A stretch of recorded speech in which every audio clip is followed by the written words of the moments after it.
things like that were very, they were privileges that we didn't have. So a truck would come and maybe once a year deliver oranges, and that was a treat. You could buy them if you had the money. We were again blessed because my dad was already living here in America, so he could send dollars home. Those were things that were, basically the equivalent of gold. You could buy whatever you wanted with it as long as you had those dollars. That's where we grew up, and that's what my first experiences in life were. And I remember a lot of them because when I came to America, it was so different. To go from waiting in line for bread and meat to getting lost in a supermarket here in the U.S. is a different situation. Not understanding why there's, what Americans would call bread, would all be packaged in different packages with different prices, but it all looked the same. And, the first time my mom said, hey, go get some bread, I went and brought back, Wonder Bread, threw that in the basket. She didn't even know what that was. It didn't look like bread to her, and that situation. So those kind of differences had a big impact on me. And we moved to Mesquite, Texas. That's really where I grew up. And as you can imagine, people in Mesquite didn't really know where Poland was. They would say, I would tell them it's the east, and they would think East Texas somewhere. So I would just say, you keep going. I had to explain a lot about where I was from, what the differences were, what my life was like there versus what my life was like here. And it kind of created a sense of love for American law. It created a sense of love for American history, those fights for freedom. And I think that kind of put me on the path to becoming a lawyer and becoming an attorney here in Texas. So Mark already mentioned I went on to school at Texas A&M. So again, I tell this joke all the time, but if you're keeping track at home, I'm a Pollock and an Aggie. And so those two things cancel each other out, which makes me the smartest man in any room. But I've heard all the jokes, and they're all basically the same. I joke around a little bit too with people. People get offended these days about the slightest things. I said, hey, there are books you can literally buy on making fun of my people. And you can buy it for the Aggies or you can buy it for the Pollocks. But there's, any books that say 1,001 jokes or Pollock jokes or Aggie jokes, I've seen them all. So some of y'all see them on your bookshelves, I think, here in the videos. So y'all probably been well aware of them for quite some time.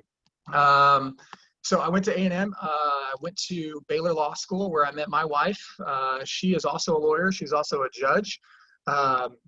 We moved to Dallas. That's where we started our careers in the legal industry. I was a prosecutor in the Dallas District Attorney's Office.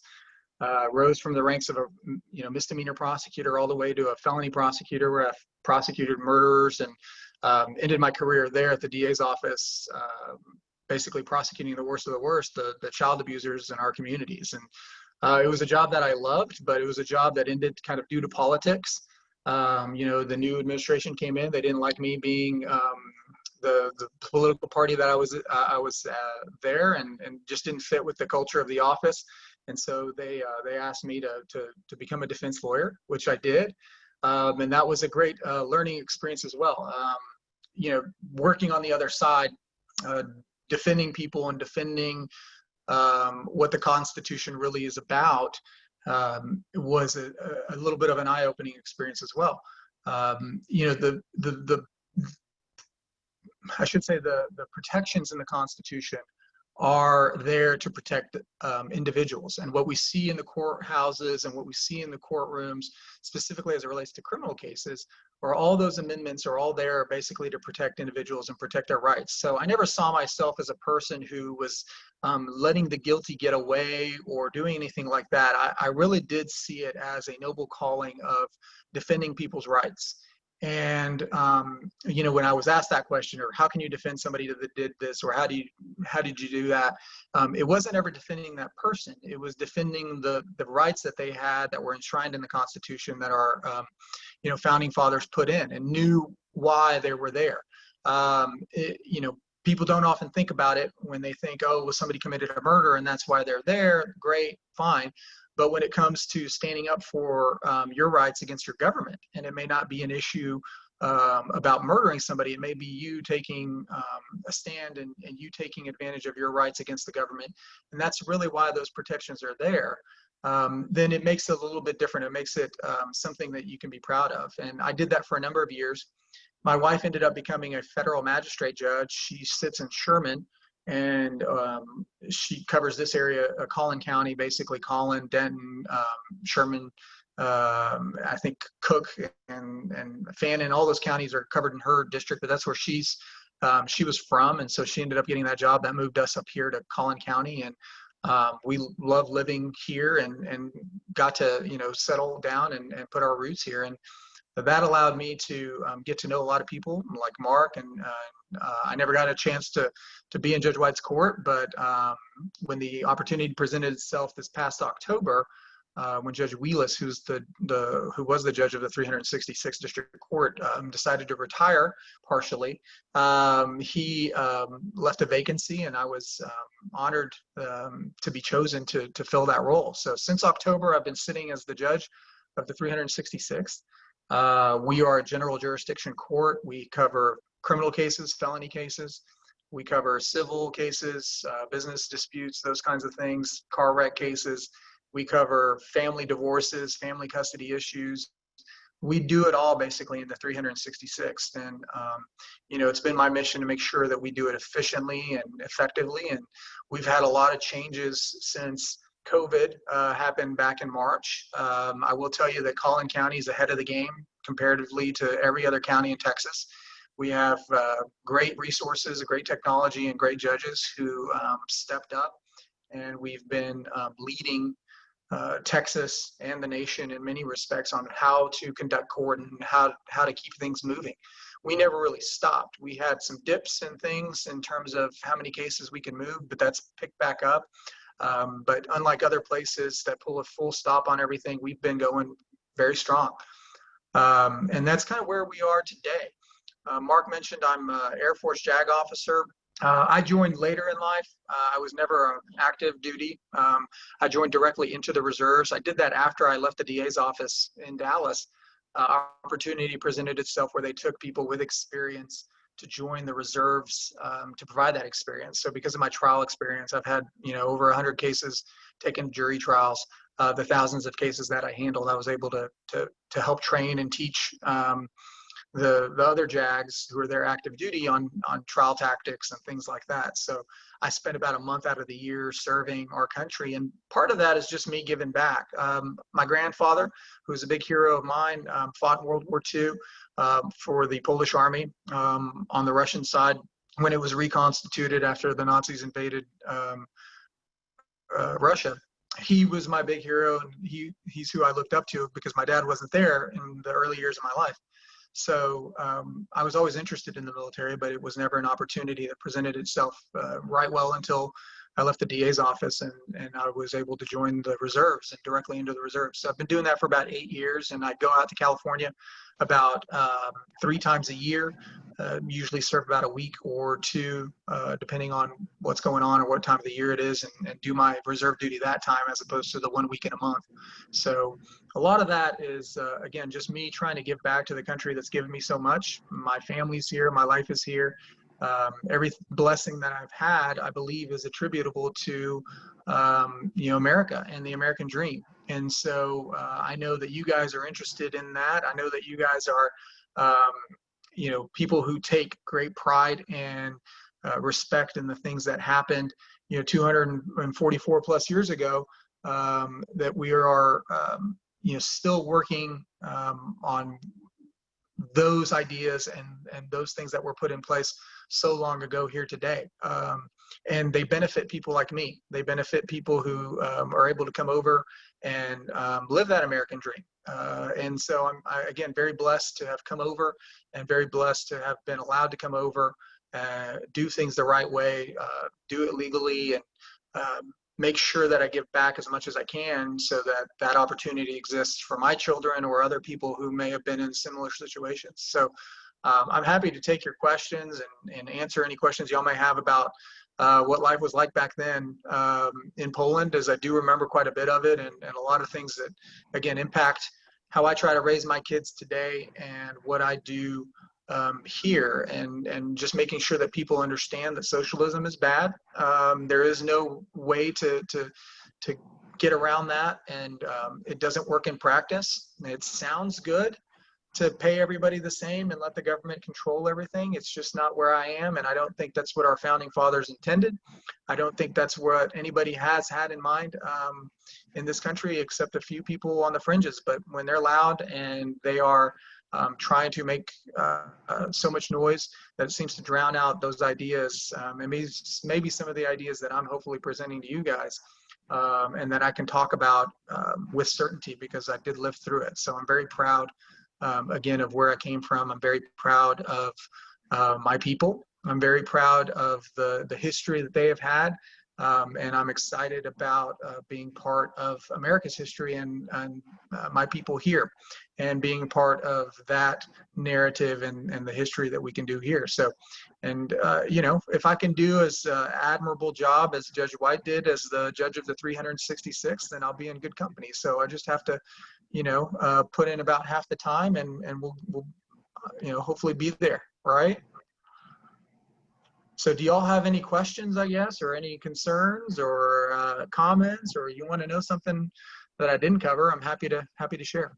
Judge, on when you were in Poland, do you remember anything about I guess the government related to religion and what they allowed or did not allow and that type of thing? Sure, absolutely. So in Poland, as you may know, Poland is a very Catholic country. Most of the people there are Roman Catholic, and that goes back much farther in history. It's why Polish people have a Latin alphabet, and though it's an Eastern Slavic language, it was codified in Latin, and it was one of the first Catholic countries or countries to convert to Catholicism. So that influenced quite a bit of what happened. And after World War II, when the communists took over and, you know, the thumb of Russia was upon Poland, they just could not eradicate the religious beliefs, and nor did they try. Many of the people who were put in power as communists were also Catholics, and there was just too much of a backlash. And so, if anything, Poland survived because of its faith and because of its Christianity. Obviously, y'all are all familiar with Pope John Paul being elected as Pope, being the first Polish anything really to get to that level, and that helped the downfall of communism. He was elected right before basically I was born, but it changed Poland dramatically, and people used that freedom, or used the freedom that they did have with religion to organize and fight for their other freedoms, much like we saw in the American Revolution, where, you know, you had meetings in churches fighting for the revolution. That's what happened in Poland too, and they did use it as a blueprint. And so Poland was the first country to kick off communism once they were assured basically that, you know, Russia wasn't going to interfere and roll tanks down you know, the avenues. They quickly switched and went to a free market economy and to elections. And the churches never died. In fact, the people there built multiple churches in every town and every city. And so if you go there now, it's, you know, 200 yards in either direction, there's going to be a Catholic church. And it's still a very religious country. So it's gone down a little bit, obviously, with free market capitalism. It's not quite as important as it was before to everybody there, but it's still majority Christian and very much a devout people. And that again, that's what caused the changes. And I was there, obviously I went to church quite a bit. My grandmother was very devout, and she probably would have been protesting and throwing rocks if they had tried to keep her from church. So that was a very kind of a unique thing. It didn't happen quite in Russia as much as it did, you know, in Poland or some of those other countries, because they didn't have that cohesive unity to fight against the government and to, you know, organize as well as they could in Poland in the late 80s. And so that did change quite a bit. The ability to have that religious aspect, you know, affect the government. Judge, I don't know if you can hear me, but I'm Pete Yep. McClellan, and I got two questions. One, do you still have relationships with your family in Poland? And number two, have you had an opportunity to go back and see the changes that have taken place in your country? Yes. So obviously, I did have family there. My grandparents were there when I left. It was an odd deal because when we were leaving, it was still communism, and we really thought that we weren't ever going to be able to go back. It was one of these, you're giving everything away because you're thinking this is it. You're never going to have another opportunity to see your family again. You'll be able to talk to them on the phone, but that's kind of where we left it. It wasn't a few years after that the communism fell and travel opened up, and we were able to go back and see many of the changes that happened kind of immediately. And things, it took a while for things to get better, from the market economy that they had to free market. But things are very good now, comparatively to where they were. They still have some issues and lingering problems because of the way that the government was set up. But the changes were dramatic, and it's a much cleaner, nicer, happier place. There is, again, as I mentioned before, it's very pro-America. You might have seen in the news that they're talking about building Fort Trump in Poland. Poland very much would like the U.S. to participate in that and build bases there. One, to deter against Russia, but two, because they consider us allies. And so I've been there back many times since the fall of communism. I still have family there, a large number of cousins. And, my cousin, for instance, I'll give you an example. She and her husband were able to open up a hotel. Started off small, and now they've got a number of locations. So they've been quite successful.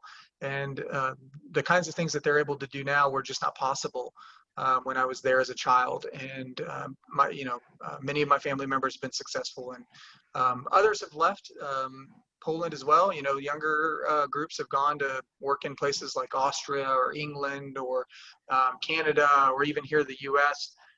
So there's been a lot of changes as well. Young people are looking for the best opportunities and sometimes leave. But I do enjoy going back and visiting. Took my kids there about a year ago to try to show them where I grew up, how I grew up.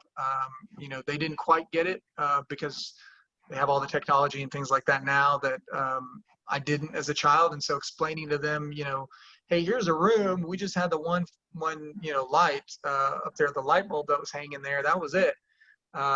Getting my kids who have iPads and internet and everything like that, which they do in Poland as well, to understand that was a little bit difficult to impress upon them how life was different, and to get them to understand how lucky they are. They're not at that point yet. I have a 10-year-old and a 7-year-old, so hopefully a few more trips and maybe seeing things a little differently as they get older will help them understand that. But that's kind of where it is. Thank you. Judge, this is Tom Schultz. Just want to thank you for being here. Several months ago, I had the opportunity to be impaneled in a jury in your courtroom. And I was so impressed with the way you handled the instructions to the potential jurors and your professionalism. I was really, just want to pass that along to you. I wasn't chosen for the jury, and I don't know what it was about, but I appreciate you being there and showing us your background and also tonight. So thank you very much. Well, I appreciate it. Thank you so much for the nice words. Judge, my name is Bloss. Thank you for being here. Can you hear me okay? I can, yeah, thank you. Could you tell me about the current environment there in Poland? Is it still moving away from the old system, or are there still strong forces trying to push it back to where it was? So I don't think that there's anybody who's moving it back towards any kind of socialism. You do get some protesters, young kids who, let's just call them idiots for what they are. They're not really, they didn't grow up in that time and they don't have the concepts, just like you do here, where younger people don't always see things as clearly as we kind of hope, or the older generation may hope that they'll see things. But there's not really any push to do that. Poland just had an election for the presidency there. The current president, the news makes a lot of comparisons to Trump and how he wants to kind of emulate Trump and bring those kinds of, behaviors and ideas to Poland versus the more liberal kind of side of things. And it was a close election. So I think there's a good split in the Polish populace in terms of kind of politics, just like you have here. It's very similar to that.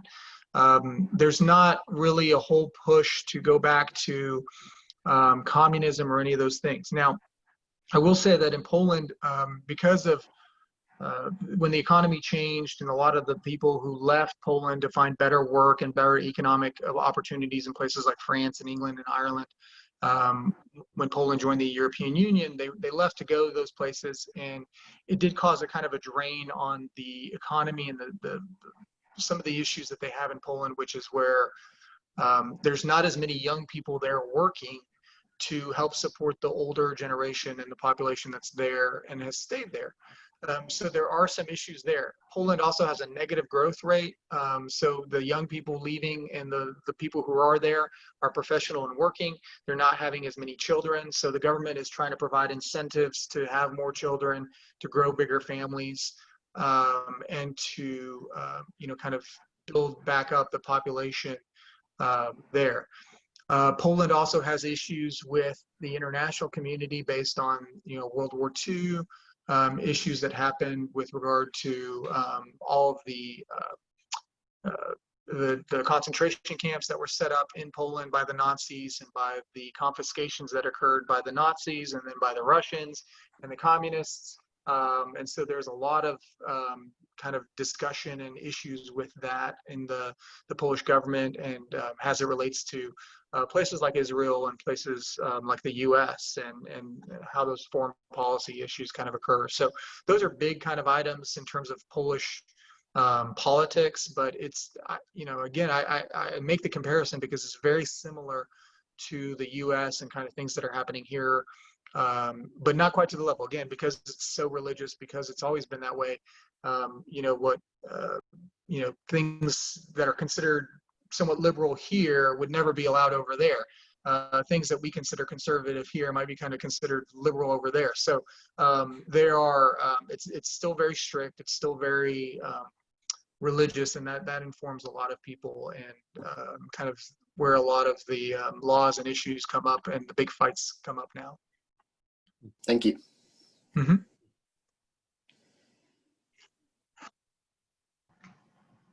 I should have probably taken a quiz to see who got like a prize for knowing the Polish patriots during the American Revolution, as opposed to just telling you guys. But I was afraid that maybe you guys wouldn't have it could be at least pronounce the names. That's kind of the way it goes. So if you ever see anybody with an SKI, they're probably not a son of the revolution, right? So if your last name ends in SKI, it's probably not going to be there. Hey, Tom, we probably couldn't pronounce it, but you'd be surprised how many of them are here.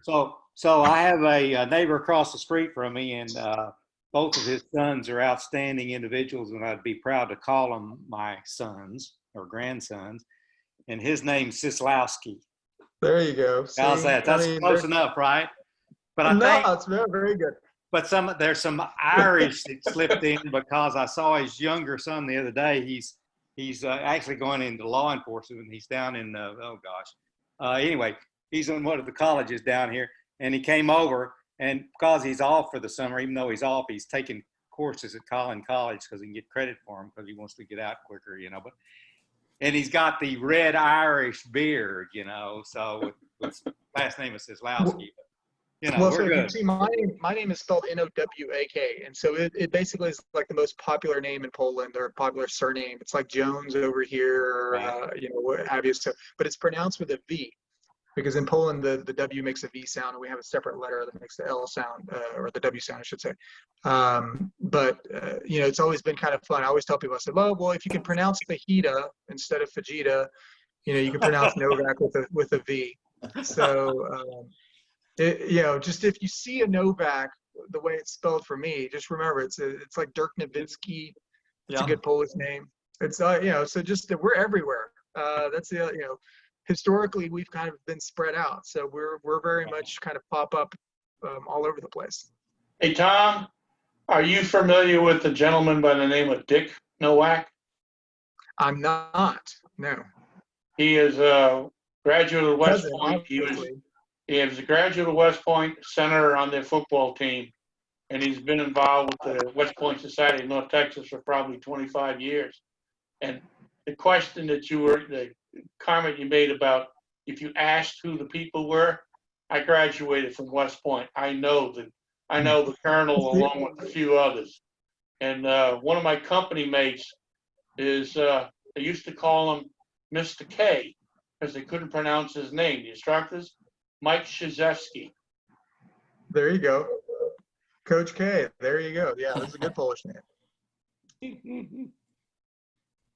So yeah, you know, again, when I tell people like, hey, don't forget that guy's Polish, then everybody is like, oh yeah, that makes a lot of sense. But if y'all ever want to have a meeting, we can have it at the Polish restaurant in Plano. It's right between Parker and Plano Road there on 75, and we can get y'all some good potato pancakes and some pierogi, and y'all will eat well. So I'm happy to get that hosted and see about you guys coming over. I told Mark, I said I tried to look in my genealogical history to see if I had any relation to Kosciuszko or Pulaski or any of the other guys that came over to help the American Revolution. I haven't been able to find anything yet, but I figure that would get me entry into the Sons, right?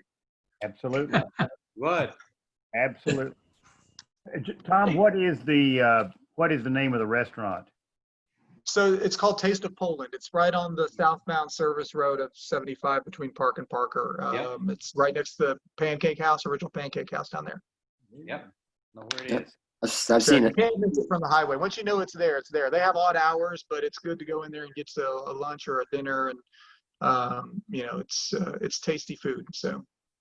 Now, do they have Polish sausage? They do. They have a deli in there too, so you could take a lot home if you really need it. But there's a joke behind this. We had some friends that were with us when we went to Denmark, and we walked into a bakery in Denmark, and we said, "Where's the Danish?" And they didn't even know what we were talking about. They don't refer to their bakery or any part of their goods there as Danish. So maybe Polish sausage the same way. Maybe they just say this. Well, no, we're, like I told you before, we're very proud people. So you can actually have Polish sausage in Poland. It's called Polska kielbasa. And so it is literally referred to as Polish sausage. So that's why I don't get offended if somebody calls me a Polak, because in Polish, to say I am Polish, you say, ja jestem Polak. And that means I'm Polish. So if somebody calls me Polak, I don't get offended. You know, they call me an Aggie. That's, you know, again, either way. That's what I am. Altogether, huh? I would be offended. Oh, God. So. Yeah. Yeah. Any other questions, gentlemen? Say again? Any other questions? No, I was going to say, Tom, my mother-in-law was Polish, and her mother came from Silesia in Poland, probably on the southeast side, I think. Yep. Yeah, but when she came here, that area was under the Austria-Hungary Empire. Wasn't a part of Poland. Right. But yeah, she would come down from New Jersey, and she would bring the pierogies, the kibasi, and the babka. You can get all that. You can still get it. It's very delicious stuff. So no, my grandfather, when he was younger, obviously Poland was not around until after World War I. So he was born in what's now Ukraine. My grandmother came from a different town. And, you know, after World War II, Poland got moved 300 miles to the east. To the west. And, you know, they moved the people who were what used to be Poland and Belarus and Ukraine, moved them over to that area. And so there's been a lot of changes. And so what you see on the map now is not what traditionally Poland was. It was more Lithuania, Belarus, and Ukraine. And that's where kind of the Polish people came from. You know, I always tell people, I said, you know, the Slavs, that's where the word slave came from. We were the first ones. And so Poland has unfortunately kind of had that you know, spread of its people all over the world. You know, started with the Romans and it's kind of gone back and forth. And ended up with me here. So, you know, I'm very blessed that I've been here and I was able to come here. And but we're quite a bit.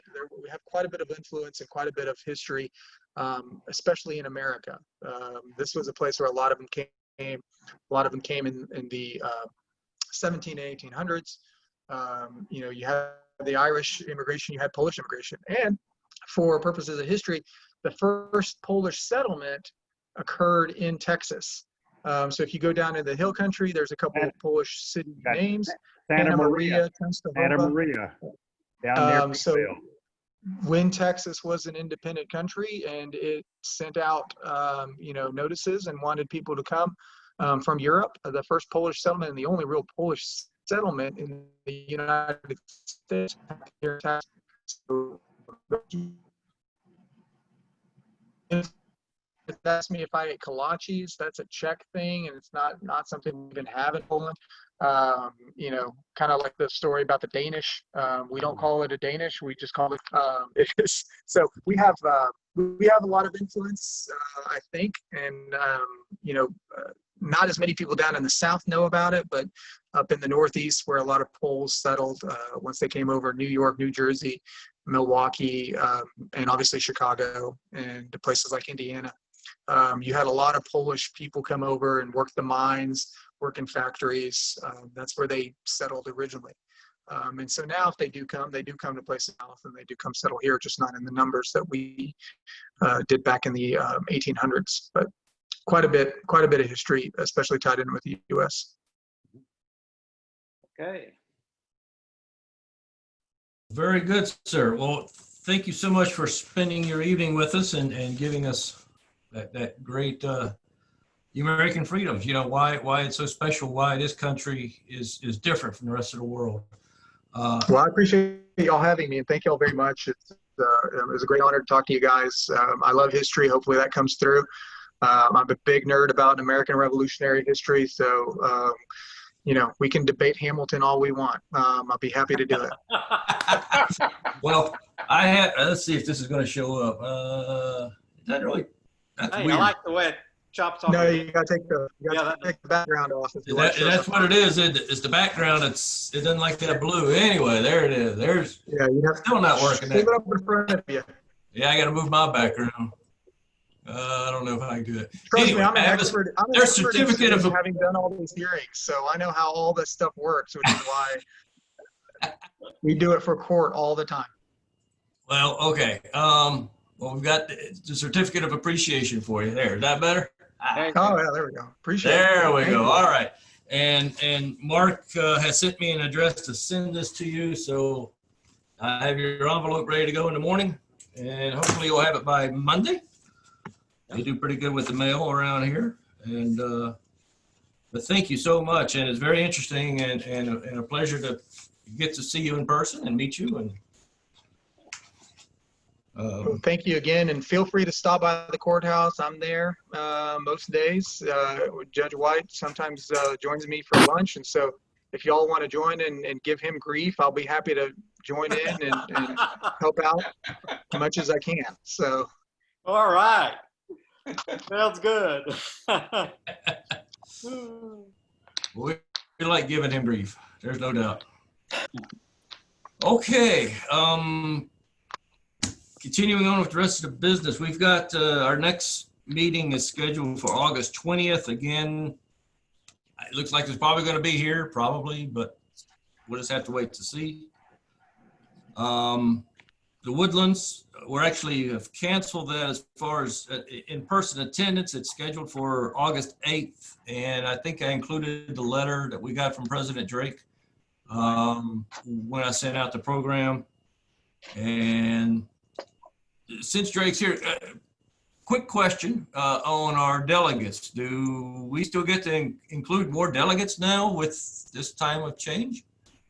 Absolutely. We're working on a way to provide the delegates. We expect to have a few more. I mean, the email that you got went out to almost 3,000 members. I don't think we'll have 3,000 people dial in, but chances are we'll have more than 90 show up than we would have had at the Woodlands. But the Zoom meeting does have the ability, when you look at the little menus at the bottom, you could see the list of the people on the right, and you've got a little button that's, you can wave your hand. When we check people in, you can give them a name and name their screen. Like, you know, right now you see Drake Petty. I can go in and edit that. So we plan on saying Delegate Drake Petty or Member Drake Petty as you come in the door. Of course, somebody can edit theirs if they want to. When Jim Clemens goes and counts any votes, he's going to have the list. He's going to have 2 nice big computer screens right there so he can count everybody up. And he's going to have 1 or 2 other people helping him. So you should have seen a spreadsheet come out, or you will, that says how many delegates the McKinney chapter will have. I don't know what that number is. Dallas chapter will get a pretty good chunk, I'm sure, but you may have 50 people showing up, but you may only have 30 delegates that vote. And just like the bylaws say, the president of the chapter is going to tell us who those 30 members are going to be. So the rules still apply. We're trying to figure out, you know, the best way logistically how to handle that many people in a virtual meeting. We've had 30 or 40 with pretty regular practice without a problem. And we think we can manage that many folks. It'd probably be a long meeting from a virtual meeting standpoint. My desire was to get it all done in 2 3-hour sessions, 1 in the morning and 1 in the afternoon.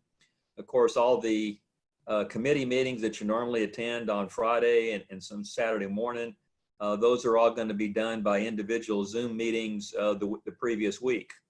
So whatever committee you're on, if you want to attend some of the committees, you're free to dial into those committees, and we'll post agendas for those.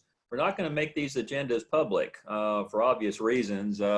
Good opportunity to get them hacked.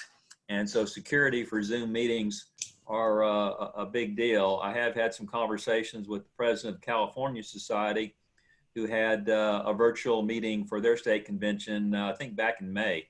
Of course, they only had 75 people. We think, and we're pretty sure we'll have well over 100, maybe even 200 to 300. So really appreciate if y'all would dial in. It'll be our first virtual convention. And you have to forgive your officers because it's our first one also. So we'll do the best we can to keep it moving. We do already have it scripted out, and we'll be meeting again on Monday night to polish it up. We're going to have it the week after. We would have had the normal convention. And that's just, we actually could have done it the week of the convention, but we thought it might be best to give people a little time to react and get adjusted and figure out where all the committee meetings are going to meet. So that's all I have on that. Any questions? Also, if you did have room reservations or something down there, in theory, the hotel is canceling them for us. I can't guarantee that though. There were some people who didn't get in on our block of rooms. They're only canceling our block of rooms. So if you have any doubt, feel free to call the hotel and cancel the reservation on your own. Matter of fact, I'd recommend that. As far as a refund goes, we are working on a plan. We do have some, we'll say, financial exposure risk with canceling that convention. We're still working on that. And so we'll probably give you options as far as refund for your money. Either we'll send it all back to you, which by PayPal is pretty easy. You can let us keep it and donate it to the Patriot Fund. And we may have another option or two for you also. But if everybody wants their money back, everybody will get every dime back. Okay? All right, very good. Yeah, I canceled mine yesterday, so same thing, even though it was in that block. Okay. So we'll need to, we're only a couple, well, 2.5 weeks, 3 weeks out, so we will need guys to start stepping up who's going to be attending this thing, and we'll look at our delegate list at that point. We will, let me interrupt again. We will have a nominating committee, same as we always have. That I think Tom Jackson is still going to run that. We're kind of a hybrid as far as how the officers are going to be to run this meeting. In theory, this would have been David Temple's convention. Tom Jackson would have been running the nominating committee. So I chose not to change any of the committees at this point in time and just let them play out the way they would have back in April. So you as the chapter president, David, the nominating committee, you or your delegate can be there, and then you'll be responsible for naming the delegates for the McKinney chapter to Jim Clements. Okay, very good. Sorry. No worries. David, All right. Yes, sir. I don't really know what your agenda is, but I wanted to call attention to the fact that Judge Copeland is, we don't see his face, but he's attending by Zoom, and his application is now been, I think, Tom, I believe that's been sent, or Clayton, I don't know which one, that's been sent through the process, and I don't know whether it's in Louisville yet or not. Do you know that, his application? I don't think it is because of the, I think it's still at state. Okay, and then also Bob Arnold, who's with us on the Zoom under the name Kate Arnold, which he said was his daughter, has got his draft of his application and all of the necessary documentation to come in under his piggyback onto his uncle's approved application from a few years back. So he's and he lives in Fairview, and Bob, I'll tell you that Judge Copeland also lives in Fairview. In fact, we've got about 3 or 4 members. David Hanson lives out there, and Cecil Cole lives out there. What is your address, Bob? Well, I'm in Oakwood. Quail Rise in Oakwood. Okay. You know where Oakwood is? No, I really don't. Okay, yeah. I'm just off Stacy Road. It's a subdivision. It's an older subdivision in Fairview, Oakwood, just off Okay, Stacy. but it's in Weldon. You live on Camino Real, right? Hello, Judge Copeland. I don't know if the judge wants to give out his address. He's standing mute right now, I guess. But anyway, No, he's unmuted now. But anyway, and I wanted to ask, while we were at it, talking about new member and applications, I wondered if you or Clayton or somebody has responded regarding Ronnie Brandt, Cheryl, also Jim Richardson, and also Cheryl Barrett's grandson. All 3 of those have come to us via the state secretary, Sam Massey. Have you all made contact with any of those 3 or all? yes, sir, we have. All right, great. Well, I have not personally done so, but looks like we've got several people that are interested, and at least 1 in the hopper and 1, well, actually, and of course our grandson. So we had 2 junior members that are in the hopper, and then Bob Arnold is soon to be. And does that application, is that going to, once I've looked at it and so forth, is that going to go to Tom or Clayton? Which one to kind of Clayton? Clayton, yeah, I'm out of that. Clayton, you've got the watermark paper. He does. Okay, because that's the only thing that, of course, Bob does not have is watermark paper. So, Yeah. All right, terrific. Yeah, just real quick, since you're on it, Nathan, Judge Copeland's was given to Bill on July 2nd. He is meeting the inland registrar on Monday, as a matter of fact, because he and I are going to talk about some more stuff before Monday. So it'll probably be sent up at that point to national. But yeah, Al Leases is up in national. But yes, sir, I have got in touch with those that came from Sam Massey, and we have contacted those people. So looking at the database. Now, the Dallas chapter is hosting the South Central District meeting, which as of now is still a go that we know of, but again, everything else is, as you know, very fluid. But at that point, I'm going to have the Dallas chapter president, Tom Van Fossen, give us an update on that. Yeah, fortunately, I've got Drake with me on this Zoom meeting. He had sent me a text this afternoon when I was asking him just about the update. And he said, we have talked to the hotel. We have a link for rooms and food choices. However, the odds of us proceeding right now are 50-50. And Drake, it's your floor if you want to comment further than that. Oh, we have so many challenges in front of us. It just makes my job so much fun. Just on the heels of our state convention, we have the South Central District coming right behind us. I won't name the state, but I have one state that's kind of a headache for me in the district, not Texas, that doesn't really want to cross the Red River to get here, thinks we're a hotbed for COVID virus, doesn't want anything to do with Texas for the next couple of months, and encouraged me to delay it. And of course, the hotel has just opened as the 1st of July. It's a great hotel. We've been there twice for state conventions. We're going to be back there a 3rd time next year. So we have a good relationship with this hotel. So right now, it's going to be it won't be up to me necessarily. Daryl Heffley is I guess I can say, former Vice President General. His resignation was effective as of, I think, yesterday or Tuesday.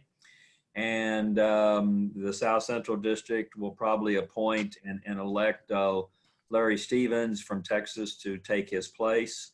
So I'm kind of waiting for that to pan out, and we'll talk to them about how they want to proceed. Of course, our liability is a lot smaller than it is for a state convention. And we were hoping to get the Dallas chapter going to help, and we still hope that's the case. So we're anticipating some more words from Governor Abbott over the next week or two.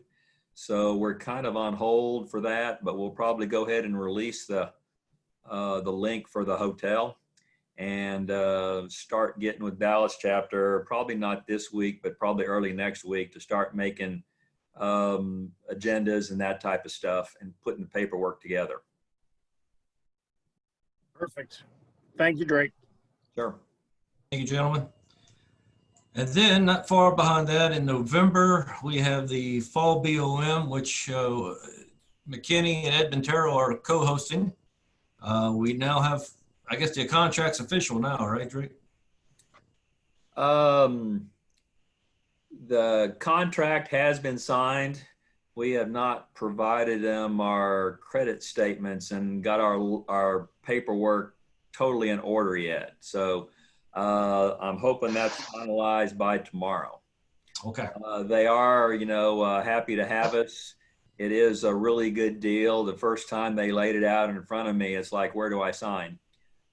Typical hotels we've dealt with haven't been so receptive. But this is a new Hyatt. It's a pretty impressive place.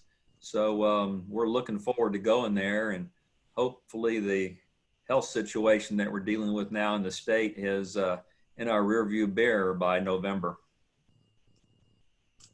All right. So for the chapter, we've got a lot of work laid out in front of us now. Now we have a date. We've got something to aim for. So. Right. Yep. That helps. That helps. Saturday, I'm not sure who else is going. I know that Van Fossen and Drake and so forth are attending. We have the internment for Monty Monzingo. I can't remember where that is.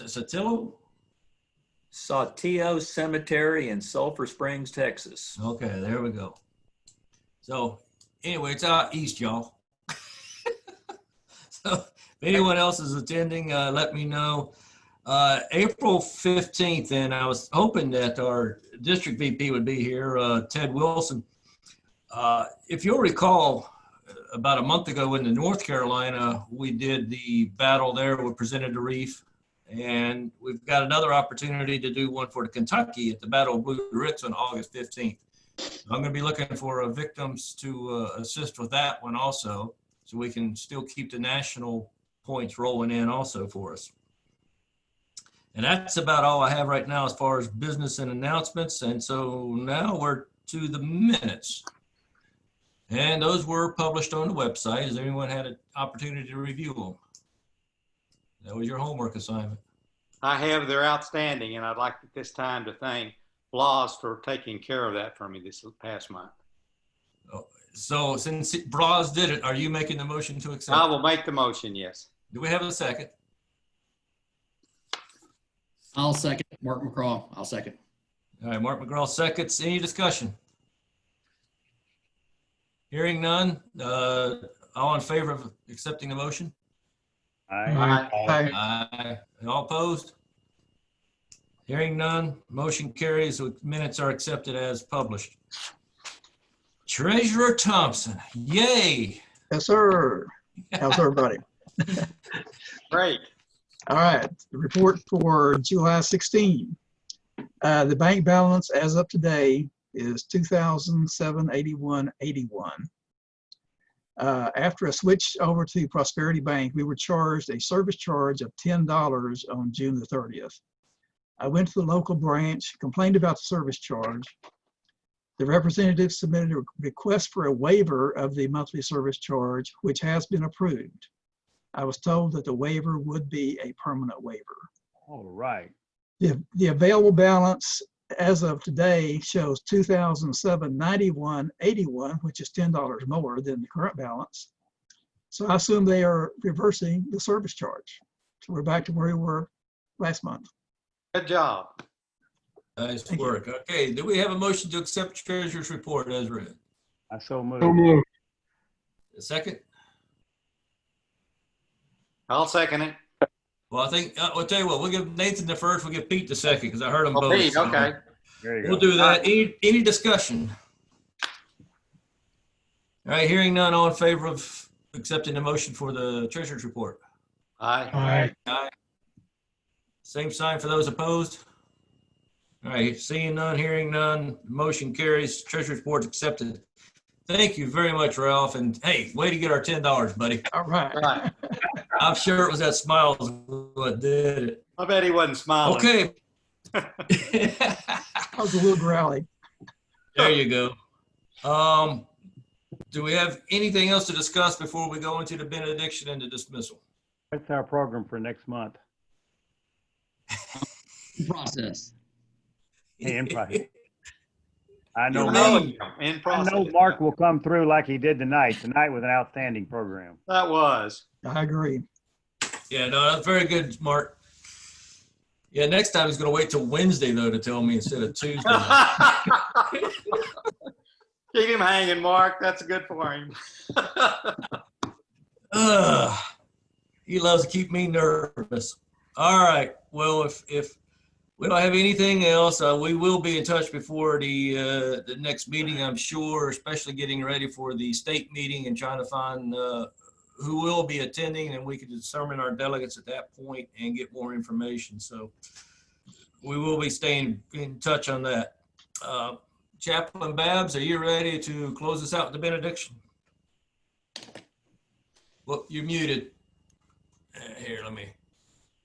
How's that? That's better. I don't know what happened with that, but it's got a mind of its own. All right, let's pray. Heavenly Father, as we adjourn and go, we pray that we can go in peace and be of good courage and hold fast to that which is good. Render to no man evil for evil, strengthen the faint-hearted, support the weak, and help the afflicted. Honor all men, love and serve the Lord. And may the blessings of God Almighty, the Father, the Son, and the Holy Ghost be upon you and remain with you forever. Amen. Amen. Amen. Amen. Thanks, guys. All right, Mark, would you lead us in the recessional? Oh. Yes, sir. Until we meet again. Let us remember our obligation to our forefathers Who gave us our Constitution, Bill of Rights, an independent Supreme Court, and a nation of free men. Hey, Mark, call Nathan when you're done. Oh.